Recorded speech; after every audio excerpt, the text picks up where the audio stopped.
अब चलते हैं अगले प्रश्न में। 13 नंबर प्रश्न है 1 + tan स्क्वायर थीटा बटे 1 + cot स्क्वायर थीटा का क्या मान होगा। हम जानते हैं 1 + tan स्क्वायर थीटा का सूत्र क्या होता है, सेक स्क्वायर थीटा होता है। ठीक है, 13 नंबर है 1 + cot स्क्वायर थीटा का होता है कोसेक स्क्वायर ए। अब देख रहे हैं इसमें ऐसा कोई विकल्प दिया नहीं है, तो हम इसको चेंज कर देंगे। कोसेक का क्या होता है 1/cos स्क्वायर थीटा, यानी ए है तो ए लिख देंगे। कोसेक का 1/sin स्क्वायर ए हो जाएगा। अब क्या हो जाएगा, ये उल्टा हो जाएगा ना, यानी sin square A by cos square A. Sine बटे कॉस क्या होगा tan स्क्वायर थीटा, यानी ए है तो ए हो जाएगा, अर्थात डी वाला विकल्प इसमें सही होगा। इसके बाद है 14 नंबर sin 2a बराबर 2 sin a। ठीक है, sin 2a का सूत्र क्या होता है यहाँ पे 2 sin a into cos a बराबर, इधर क्या है 2 sin a। 2 sin a से दोनों पक्षों में भाग दे देंगे, क्या बच जाएगा cos a बराबर 1 हो जाएगा। cos a 1 कब होता है, cos 0 में होता है, तो a बराबर कितना हो गया 0 अंश, यानी ए का मान क्या हो गया 0 अंश। ए वाला विकल्प सही होगा। अब इसके बाद है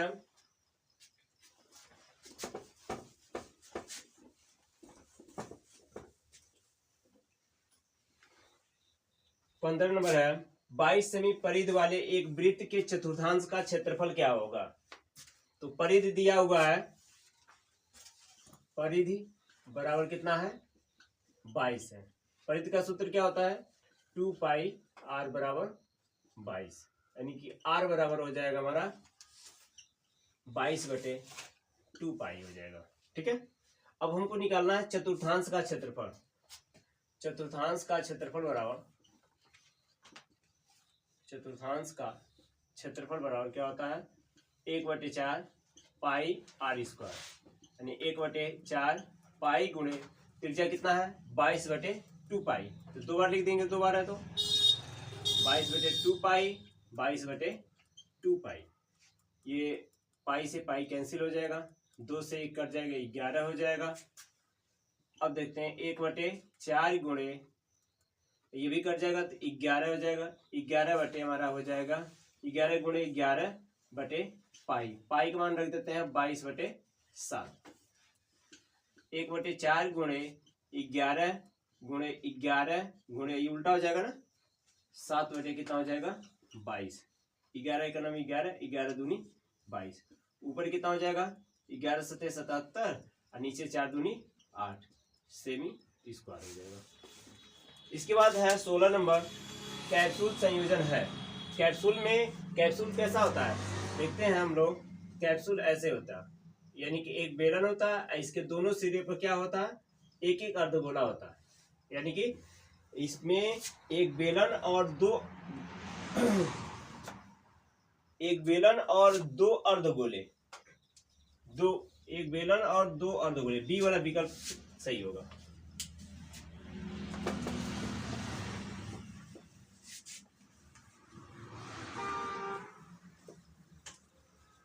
इसके बाद क्या है, यदि कुल आंकड़ों का माध्य और बहुलक क्रमशः 32 और 35 है तो उनका माध्य क्या होता है। तो 17 नंबर देखते हैं। बहुलक और हम जानते हैं सूत्र, बहुलक बराबर 3 गुणे माध्यक माइनस 2 गुणे माध्य। बहुलक कितना दिया हुआ है, बहुलक हमारा 35 दिया हुआ है। ठीक है, और 3 गुणे माध्यक, माध्यक पूछ रहा है। ठीक है, माध्यक माइनस 2 गुणे माध्य कितना है 32 है। ठीक है, पक्षांतर कर देते हैं 35 बराबर 3 गुणे माध्यक माइनस कितना हो जाएगा ये 32 दूनी 64 हो जाएगा। 64 को इधर भेज देते हैं तो 35 प्लस 64 माइनस से इधर गया तो प्लस हो गया, 3 गुणे माध्यक कितना हो जाएगा जुड़ जाएगा तो 99 हो जाएगा। 99 बराबर 3 माध्यक, यानी माध्यक बराबर ये गुणा है तो बटे में हो जाएगा, तो 99 बटे कितना हो जाएगा 3, यानी कितना हो जाएगा 33 हो जाएगा। डी वाला विकल्प सही होगा। ठीक है, इसके बाद क्या है, निम्नलिखित बारंबारता सारणी का बहुलक होगा। तो बहुलक वर्ग देखा जाता है, बहुलक वर्ग, तो वर्ग देखा जाएगा। सबसे अधिक बारंबारता किसकी है, 19 की है ना। तो जो 19 आया हुआ है किस वर्ग अंतराल में है, 15 से 20 में। कौन सा विकल्प मिल रहा है, बी वाला विकल्प सही होगा।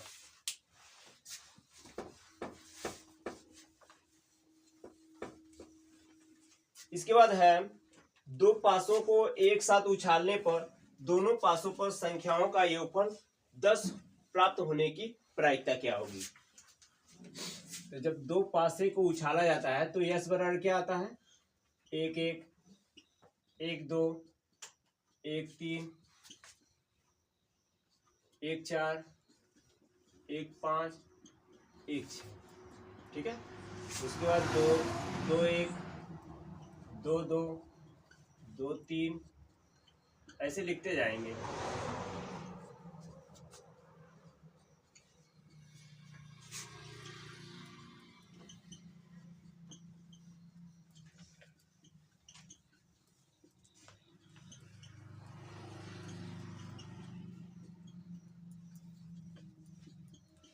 चार 2 4 3 4 4 4 5 4 6, उसके बाद 5 1 5 2 5 3 5 4 5 5 5 6, उसके बाद 6 1 6 2 6 3 6 4 6 5 और 6 6। तो एनएस बराबर कितना हो जाएगा, 36 हो जाएगा। 36 आया हुआ है। अब कह रहा है उन संख्याओं को देखना है जिनका योगफल कितना हो, 10 हो। तो इसमें देखेंगे 36 में किसको जोड़े, दोनों को जोड़ने पर 10 आया हो। तो पहली लाइन में एक भी नहीं है, दूसरे लाइन में भी नहीं है, तीसरे लाइन में भी नहीं है, चौथे लाइन में 6 4 1 हो गया, 2 हो गया, 3 हो गया। तो यानी बराबर कितना हो गया, 3। ठीक है, तो पीई बराबर हम जानते हैं, पीई बराबर यानी बाई क्या होता है, एस होता है। यानी कितना है 3 और ये 36 है, तो कितना हो जाएगा 1/12। ए वाला विकल्प सही होगा। ठीक है, इसके बाद है, अब एक पासे को उछाला जा रहा है।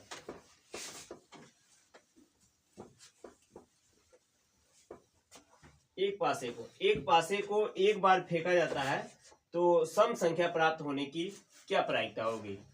जब एक पासे को फेंका जाएगा तो यश बराबर क्या आ जाएगा, यानी यश बराबर, पहले यश बराबर लिख देते हैं। यश बराबर 1 2 3 4 5 6।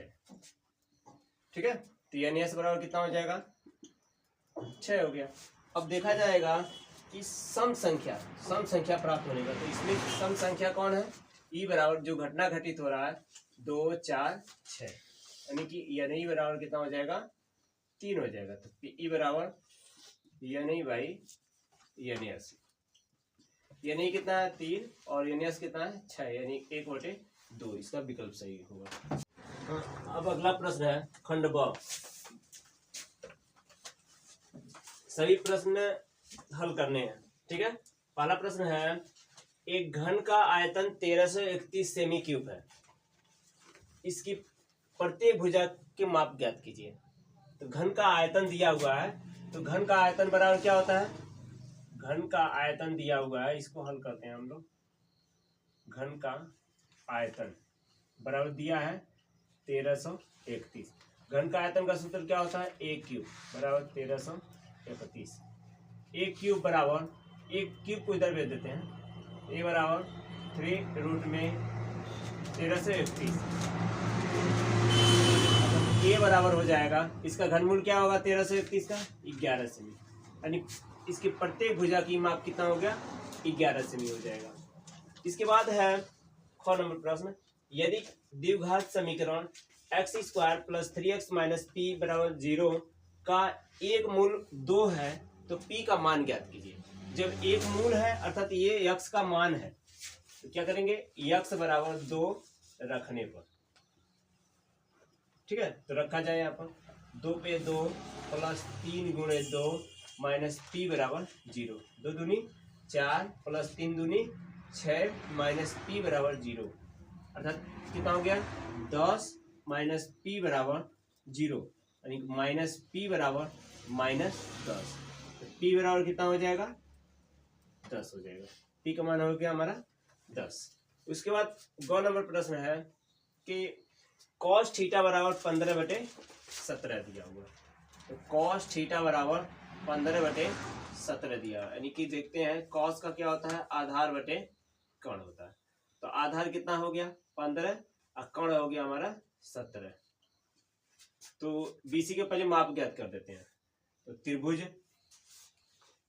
ए बी सी में कर्ण का वर्ग यानी एसी का वर्ग बराबर आधार का वर्ग प्लस लंब का वर्ग, तो कर्ण कितना है 17 है, 17 का वर्ग बराबर ए बी का माप 15 का वर्ग, ठीक है, प्लस बीसी का वर्ग, 17 का 289 और 15 का 225 प्लस बीसी स्क्वायर, पक्षांतर कर देते हैं 289 माइनस 225 बराबर बीसी स्क्वायर, 289 में से 225 घट जाएगा तो बच जाएगा 64 बच जाएगा, ठीक है, बराबर बीसी स्क्वायर, बीसी बराबर कितना हो जाएगा, वर्गमूल हो जाएगा तो 8 हो जाएगा, इसका हो गया 8।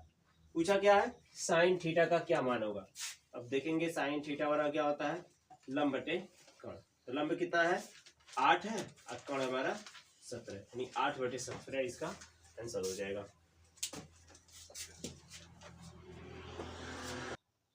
इसके बाद है घ नंबर, निम्नलिखित बारंबारता सारणी का माध्य ज्ञात कीजिए। बारंबारता बंटन दिया हुआ है, क्या दिया है, वर्ग अंतराल दिया है, बंटन क्या दिया हुआ है, वर्ग अंतराल दिया है,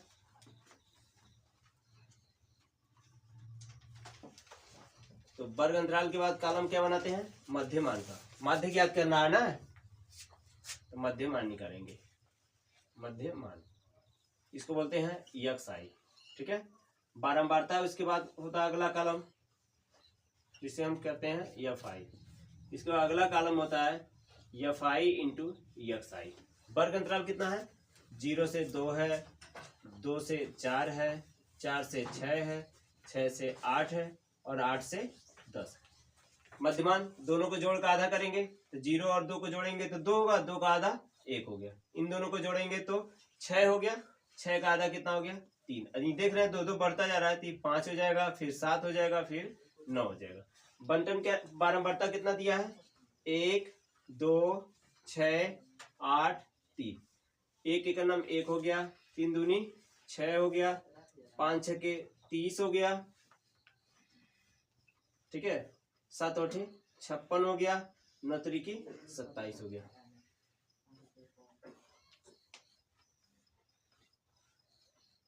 योग हो जाएगा, इसको जोड़ देते हैं सिग्मा FI को, कितना हो गया 3 6 3 9 9 8 17 17 3 20 हो गया, और 6 6 12 13 13 और 7 20 और बच गया कितना 2 5 5 10 और 2 12 हो गया, यानी 120 हो गया। माध्य बराबर सूत्र क्या होता है FI XI by sigma FI, इसका मान 120 बटे हो जाएगा 20, यानी कितना हो गया 0 0 कट गया, ये कट जाएगा तो 6, इसका आंसर हो जाएगा।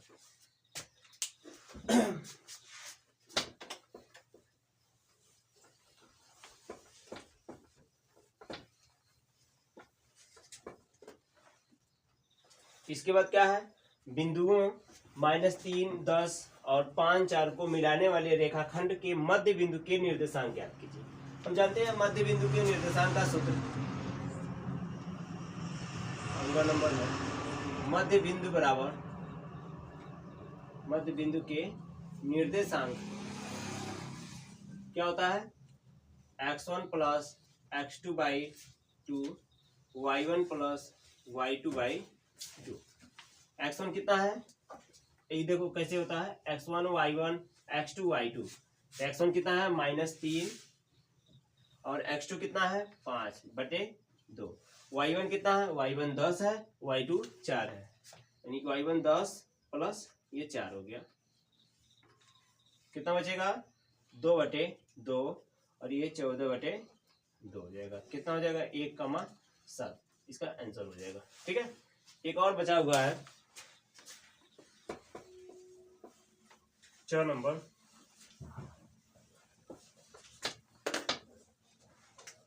क्या दिया है, यदि बिंदुओं -1 -3 और यक्ष 9 के बीच की दूरी 13 मात्रक है तो यक्ष के मान ज्ञात कीजिए। 6 नंबर, बीच की दूरी बराबर क्या दिया हुआ है, 13 मात्रक। बीच की दूरी का सूत्र होता है x1 - x2 का होल वर्ग प्लस y1 - y2 का होल वर्ग बराबर कितना, 13। रूट में x1 कितना है, -1 है, x2 भी लिख सकते हैं, यहाँ से x2 लिख देते हैं, इसके पहले हम x1 भी लिख, दोनों लिख सकते हैं, कोई दिक्कत नहीं होता। ठीक है, वर्ग में है ना, x2 - x1 यानी कि x माइनस है तो प्लस हो जाएगा, प्लस y2 9 और माइनस है y1 -3 है तो +3 हो जाएगा का होल वर्ग बराबर 13। दोनों पक्षों का वर्ग करने पर, दोनों पक्षों का वर्ग करने पर वर्ग कर देंगे, इधर का कड़ी हट जाएगा, x + 1 का होल वर्ग हो जाएगा और 9 3 हो गया 12, 12 का वर्ग हो गया, इधर 13 का वर्ग हो गया। a + b का होल वर्ग है, a² + b² + 2ab प्लस 12 का 144 बराबर 169। x² + 2x, ठीक है, प्लस कितना हो जाएगा 144 यानी 145 माइनस 169 बराबर 0, यानी कि x² + 2x घटेगा कितना बचेगा, 4 बच जाएगा, यहाँ पर 2 24 हो जाएगा। तो 6 चौको 24, a गुणे c करेंगे तो -24 हो रहा है, यानी 6 चौको 24, तो 6 को हम ले लेंगे प्लस में, 4 को ले लेंगे माइनस, -24 बराबर 0। x कॉमन लेंगे तो x + 6 एक क्वेश्चन में, -4 कॉमन लेंगे तो x + 6 दूसरे क्वेश्चन में हो जाएगा, अर्थात x + 6 एक क्वेश्चन में, x - 4 दूसरे क्वेश्चन में बराबर 0। यदि पहले खंड को 0 दिखाएंगे, x + 6 बराबर 0 तो x बराबर -6 एक आंसर हो गया, और यदि x - 4 बराबर 0 तो x बराबर क्या हो जाएगा, 4 दूसरा आंसर हो जाएगा। हाँ, 22वां प्रश्न है, किन्हीं 5 खंडों को हल कीजिए, जिसमें पहला प्रश्न है, 2 ऐसे क्रमागत विषम धनात्मक पूर्णांक ज्ञात कीजिए जिनके वर्गों का योगफल 290 हो। ठीक है, 2 क्रमागत विषम धनात्मक पूर्णांक, विषम भी हो तो विषम संख्या क्या क्या लेते हैं, एक x और एक x + 2 ले सकते हैं। क्या क्या लेंगे, माना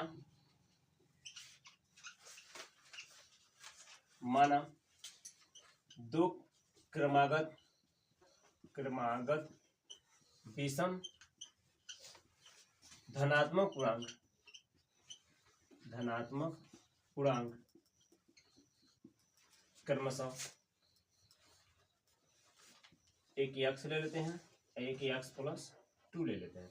जैसे हम मानते कैसे हैं, जैसे 1 रख दिए, फिर इसमें भी 1 रखेंगे तो 1 और ये 3 आ जाएगा। ठीक है, यदि यही कहता कि सम संख्या था 2x + 1 है, अगर हम 1 2 रख देते हैं, अगर विषम देखना है तो अगर हम 1 भरते हैं तो 2 होगा, और फिर 1 भरेंगे तो 2 2 यानी 4, 2 और 4 हो जाएगा सम के लिए। ठीक है, लेकिन यहाँ पर कह रहा है विषम संख्या है, तो विषम में क्या करेंगे, 1 भरेंगे यहाँ पे तो 1 और 1 और 2 1 3 हो, यानी 1 3 यानी विषम संख्या है। क्रमशः इतना है।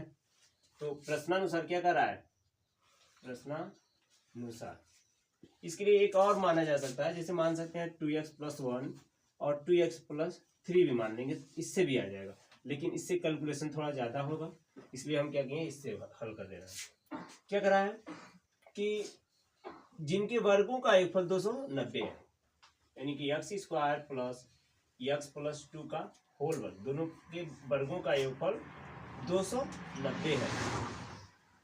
X square a plus b का होल वर्ग करेंगे तो a square plus b square plus 2 गुणे ए गुणे बी बराबर 290। ठीक है, एक्स स्क्वायर 2x स्क्वायर, ये कितना हो गया 4 प्लस 2 दूनी 4x माइनस 290 बराबर 0, यानी कि 2x स्क्वायर प्लस 4x हो जाएगा, ये घटेगा तो 200, 4 घट जाएगा 86 बच जाएगा। ठीक है, तो 2 से भाग दे देते हैं तो x square plus 2x minus कितना हो गया 143 हो गया। अब 143 को ऐसा तोड़ा जाए कि जोड़ने पर प्लस 2 हो जाए। हमको लग रहा है कि 13 और 11 ले लेंगे, 13 में से 11 घटाएंगे तो 2 भी बच जाएगा, तो प्लस बचाना है तो बड़े वाले को प्लस में, छोटे वाले को माइनस में ले लेंगे, यानी कि x square plus 13x minus 11x minus 143 बराबर 0। तो x कॉमन ले लिए तो x प्लस 13 हो गया, फिर यहाँ पर माइनस 11 कॉमन ले लिए तो x प्लस 11 बराबर 0, यानी कि x प्लस 13 एक क्वेश्चन में, x माइनस 11 दूसरे क्वेश्चन में बराबर 0। x प्लस 13 यदि लिख के 13 बराबर 0 तो x बराबर कितना हो जाएगा -13, और स्वीकृत हो जाएगा, और स्वीकृत, जिसे हम बोलते हैं अमान। ठीक है, x माइनस 11 बराबर 0, x बराबर 11। तो पहली क्रमागत संख्या, पहली संख्या जो क्रमागत विषम संख्या है वो क्या होगा x, यानी x बराबर 11 हो जाएगा। और दूसरी संख्या क्या माना गया है x प्लस 2, यानी कि x मानी 11 प्लस 2, यानी कि हो जाएगा माना 13, यानी कि 11 और 13 इसका राइट आंसर होगा। ठीक है, अब देखते हैं अगला प्रश्न क्या कर रहा है कि सिद्ध कीजिए कि ख नंबर है, ये सिद्ध कीजिए कि दो समकेंद्री वृत्तों में बड़े वृत्त की जीवा जो छोटे वृत्त को स्पर्श करती है, स्पर्श बिंदु पर समद्वि भाजित होती है। तो दो समकेंद्री वृत्त, ऐसा वृत्त बनाएंगे। दो समकेंद्री वृत्त किसे कहते हैं, दो या दो से अधिक ऐसे वृत्त जिनका केंद्र एक ही होता है समकेंद्री वृत्त कहलाते हैं। ठीक है, तो दो वृत्त बनाया जाए जो क्या है समकेंद्री हो।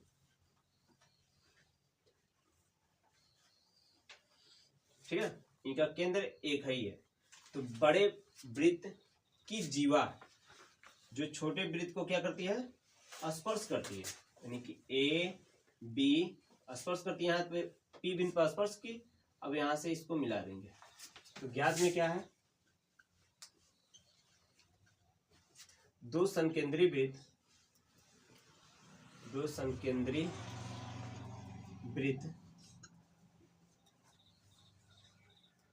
COR और COR डैश है। बड़े वृत्त की जीवा को क्या ले लेते हैं, जीवा क्या खींचा गया है AB, जो छोटे वृत्त को P बिंदु पर को छूट गया को P बिंदु पर स्पर्श करती है। सिद्ध करना है सिद्ध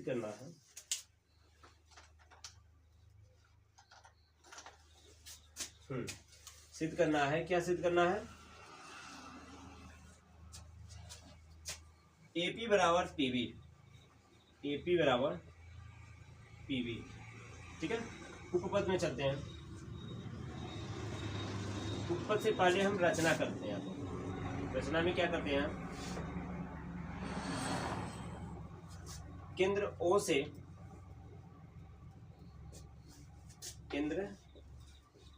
से A और B को मिलाया। ठीक है, तो हमारे पास दो त्रिभुज बना हुआ है, दोनों त्रिभुज पे ये तो परिमेय नंबर 1 हो जाएगा। त्रिभुज AOP तथा त्रिभुज BOP में चलते हैं, BOP में। इस त्रिभुज में देखा जाए तो OA बराबर OB, OA बराबर OB क्या है, ये त्रिज्या है। और हम जानते हैं कि OP लंब होता है, OP लंब है किस पे, AB पे।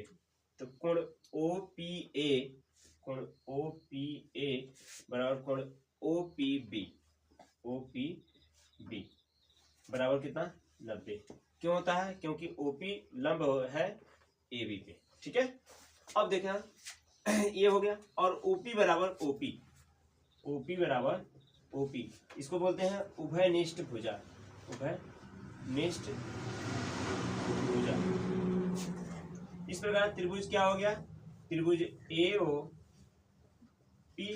सर्वांगसम है त्रिभुज BOP के।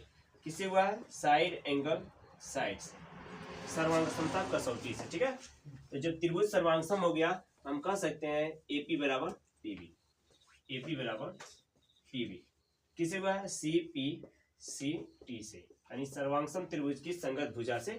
ये हमारा क्या हो गया, AP बराबर PB प्रूव्ड हो गया।